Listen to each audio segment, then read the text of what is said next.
Women Taking the Lead, episode 126. It's not going to be perfect the first time. And again, we women, like a lot of us suffer from the perfectionist syndrome.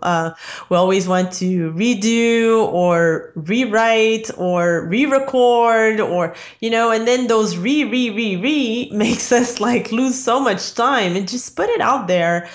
Hello, my name is Jody Flynn and welcome to Women Taking the Lead, where we are all about creating blasts of inspiration to help you overcome self-doubt so you can lead with confidence, integrity, and a sense of humor.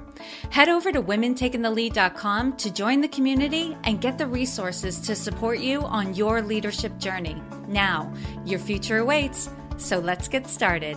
Hello, everyone, and thank you for joining us today. I'm here with Fabienne Raphaël, who is an online business strategist and connector, speaker, best-selling author, and podcaster at Marketing to Crush Your Competitors. She helps entrepreneurs to cash in on their expertise and build their online business the right way to make it profitable and automated so they can spend more time with their loved ones. Her mantra, connect, build, automate. Fabienne, that's just a little intro for everyone. So tell us more about you and your own humble beginnings. Well, I never thought I would be born to be an entrepreneur, actually.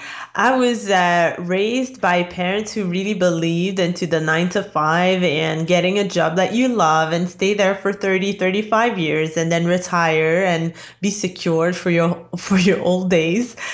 So this changed when I met my business and life partner, Reggie, who really introduced me into mindset, into working for myself, into like just trying to switch from being an employee to a consultant. And along the way, we tried several businesses. I had a home staging business.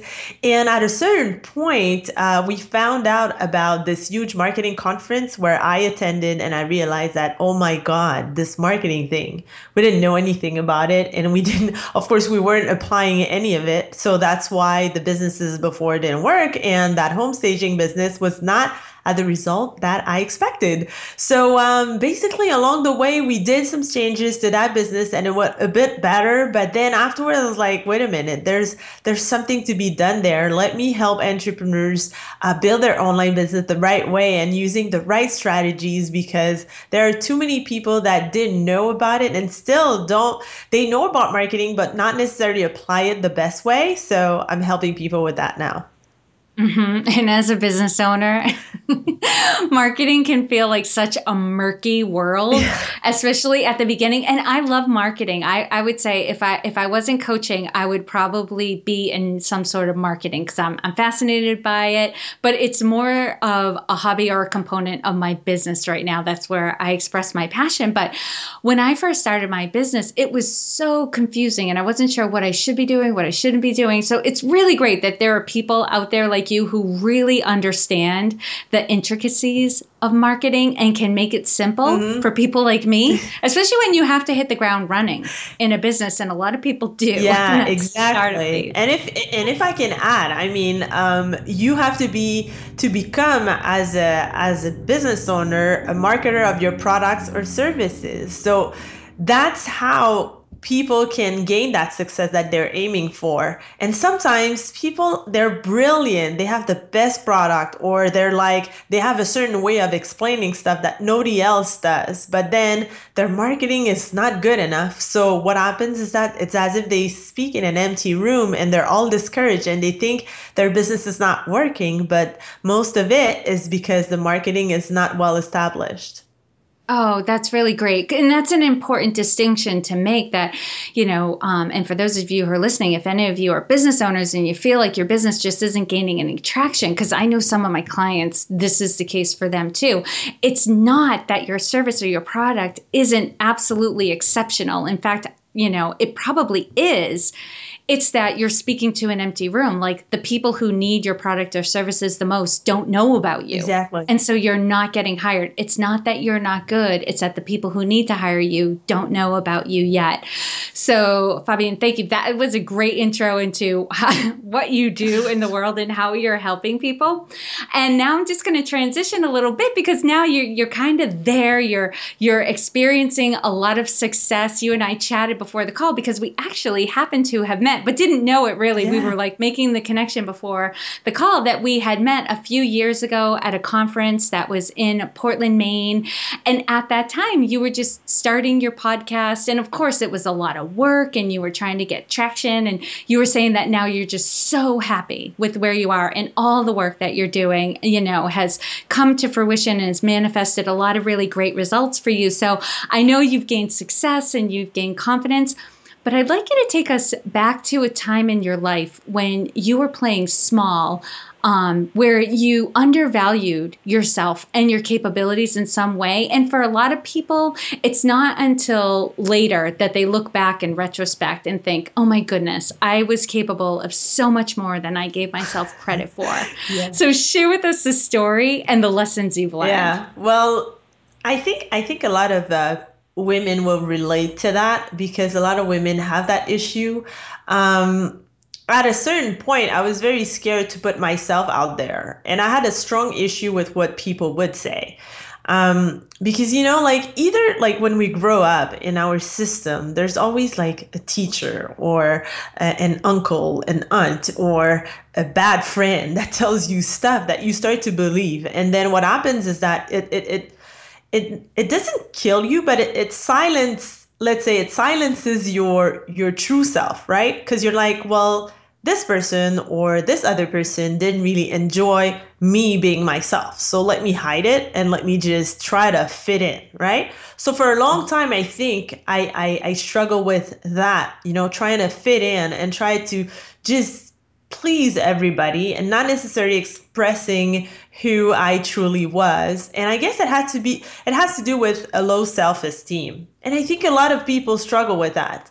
And if I can give an example, like a couple of years ago with another business of mine, at that time I was in the mastermind group and I had met this other entrepreneur and we had clicked pretty well. The connection was good and we were supposed to build something together. So we started working with each other. But the thing is, I so didn't see myself at the same level as she was, even though we had exactly the same knowledge. We've been hanging around the same conferences, seminars, bought the same programs and had about the same marketing education. But because I felt that she was so much better than me, there was a clash and we couldn't really go forward into that project. And at a certain point, we just parted. Like, we just stopped it, not necessarily like getting on the phone and say, oh my God, like it's not working. Let's just stop working together. But I guess it just happened like that because we were not at the same point in our lives. And I have to say that at that period, I guess I was playing small because I wanted to play it safe, like just doing stuff that would maybe please someone else or please the audience but not necessarily be my whole self. So I don't know if it's a good story enough for you, but I think that's my playing small moment I wanted to share with you guys.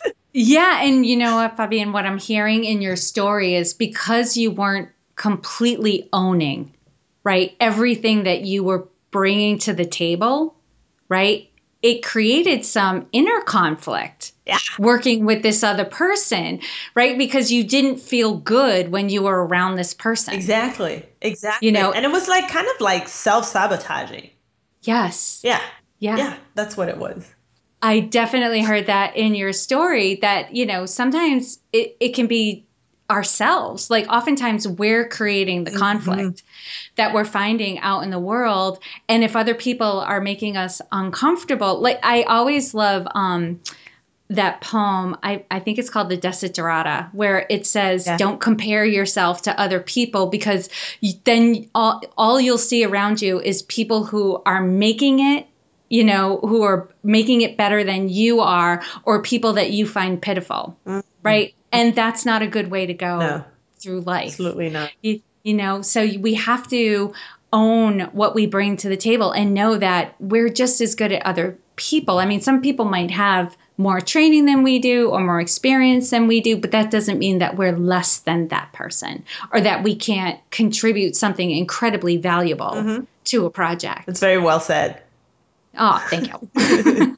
But now I'm going to put it back on you. Okay. Because now I want you to share with us a time in your journey when you had a wake-up call, right? For some people, it happens all of a sudden. And some people say like, oh, it wasn't one moment. It just developed over time. So share with us your wake-up call and the steps you took that led to your success. I would say that my wake-up call, it wasn't like just one day like that. And I woke up and was like, oh my God, like this is it. But I think it's along what happened. It's along my several experiences or stuff that I tried that didn't work. Progressing in business, I have to say that my business partner has been a great influence because he was already, when we met, first time we met, like into personal development and reading a lot and, being a better person day after day. And I guess like opening my mind to reflect back on what happened or who I was, like, why am I doing this way? And then at a certain point, it's as if I decided to just let go and just find the right, let me be filled with people I meet that could help me and stuff like that. So it's crazy because when I finally decided that it was time for me to switch or to change something in the way things were going, the right persons came into my life. So I was able to work for a while with a great coach that brought me to, discover that, hey, what I was expressing was just like a small bit of who I truly am, and that I was not fully embracing myself. And as soon as I was just changing a little bit of my way of being, with people, I was actually my first thoughts about it was like, oh my God, so people still accept me even though I'm myself, right? So when that happened, I was like, okay, great. So it means that if this person can accept me the way I am, then what about this person and this person? And really, I have to admit, Jody, like since I've really embraced who I am, this is where the opportunities started floating and, the projects are clearer and what I want to do or become is also clearer in my head. It's funny sometimes how this inner talk could just kill you inside, but not like kill you in per se, but I mean, bring you down so much that you can't really truly express who you are. And actually these changes that I made in my life has just brought me positive results up to now, and it's still continuing. So, wow. That's what happened. That's amazing. So this is a great segue from your last story where you said because you were holding yourself back and holding yourself down. And then in this story, you found a coach who was able to help you bring more of yourself exactly to the table and express yourself more clearly. And as a result, you were attracting to you the right people. That's it. To work with. Yes. Which is so key in marketing. Yeah. Too. But we don't realize it's true on a personal level too. Yeah, you're so right about that. And I have to say that a lot of people might struggle with that. And I have clients sometimes that struggle with that too. Accepting to work with people that are not a good fit with what your mission is, with what your values are, with what you have to offer with the world. And sometimes we just decide to, again, out of auto-sabotaging, I guess, accept this project, accept this person, even though we know they're negative or they don't fit or whatever. And then after a certain period of time, you realize that it was a huge mistake. And now you're stuck like just, repairing what the results were instead of preventing it and not going for that business relationship, for example.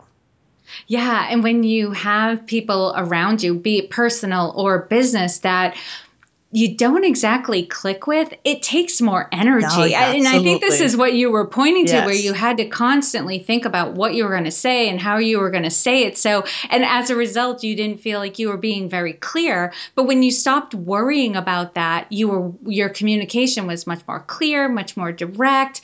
And I just imagine the before and after. Like, it must have been so exhausting before and so freeing Oh, afterwards to yeah, just be absolutely. yourself. Yeah. Yeah, it feels great.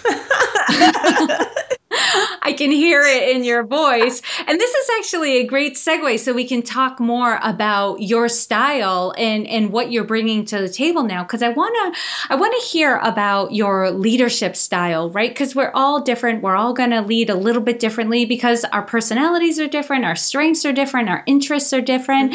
So, Fabienne, how would you describe your leadership style? Hmm. I would describe it as, I like to lead with passion and confidence and most of all empathy.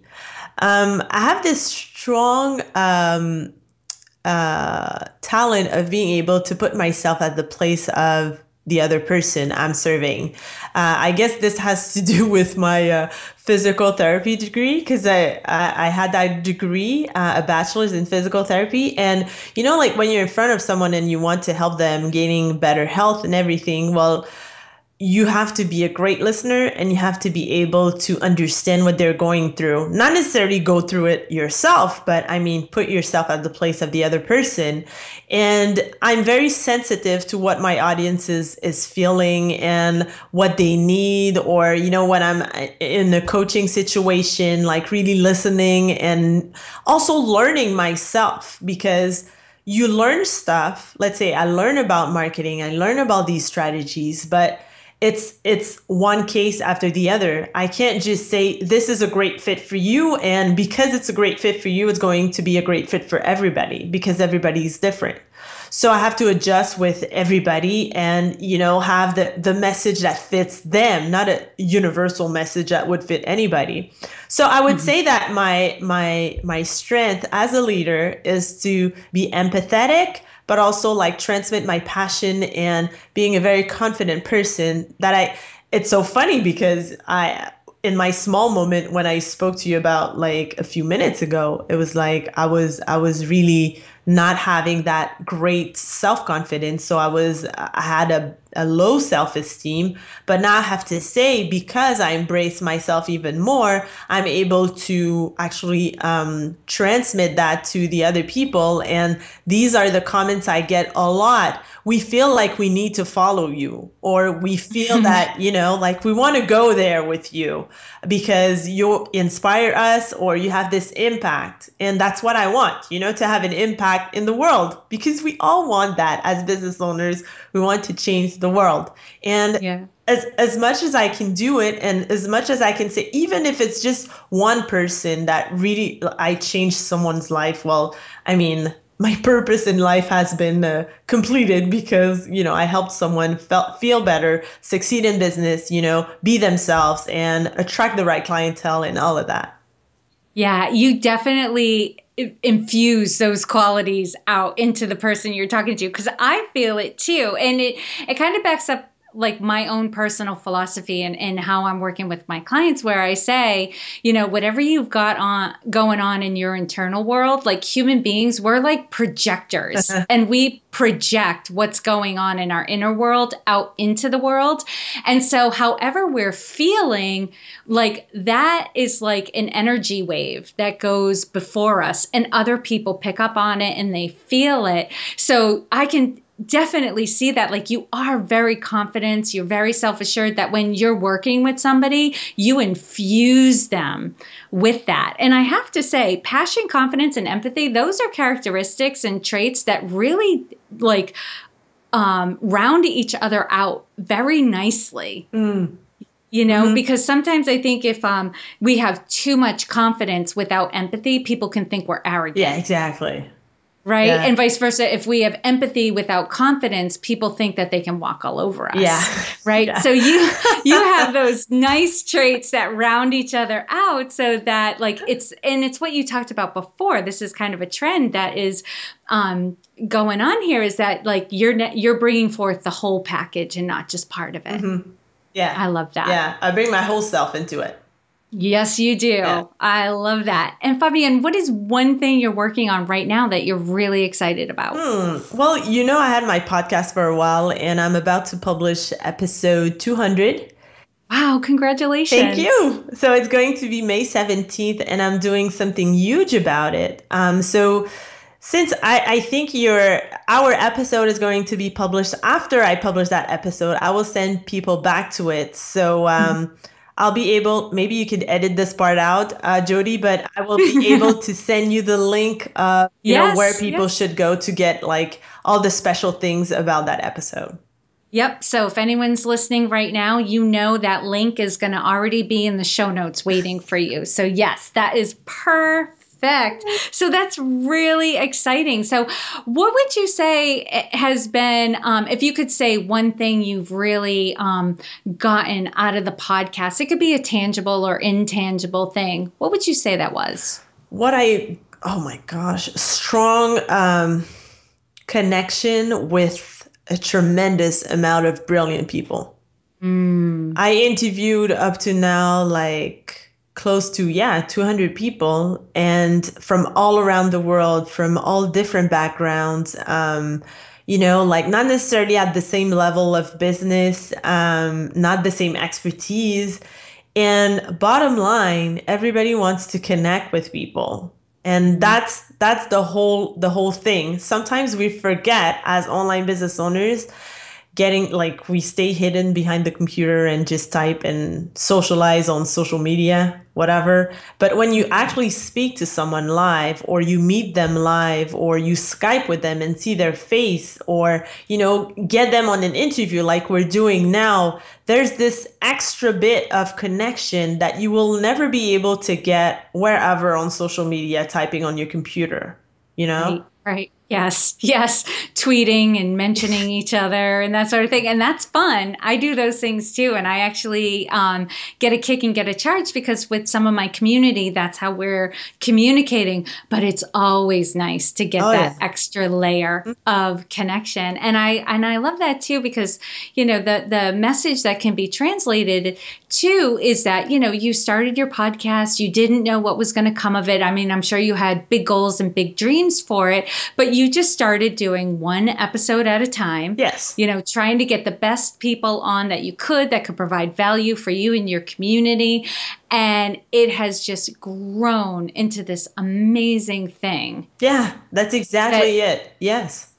Yeah. So I would say for those who are listening, don't worry about whatever you have starting now. Don't worry about the size of it. Just start. Just do what you're doing. Do it well. Do it with passion. You never know where it's going to grow to. Exactly. And as people say, you have to be ready to suck at first, It's not going to be perfect the first time. And again, we women, a lot of us suffer from the perfectionist syndrome. We always want to redo or rewrite or re-record or, and then those re makes us lose so much time. And just put it out there, and then you'll see what you have to correct. And along the way, of course, you meet people, you buy other programs, you get better at what you're doing, and then you get more comfortable.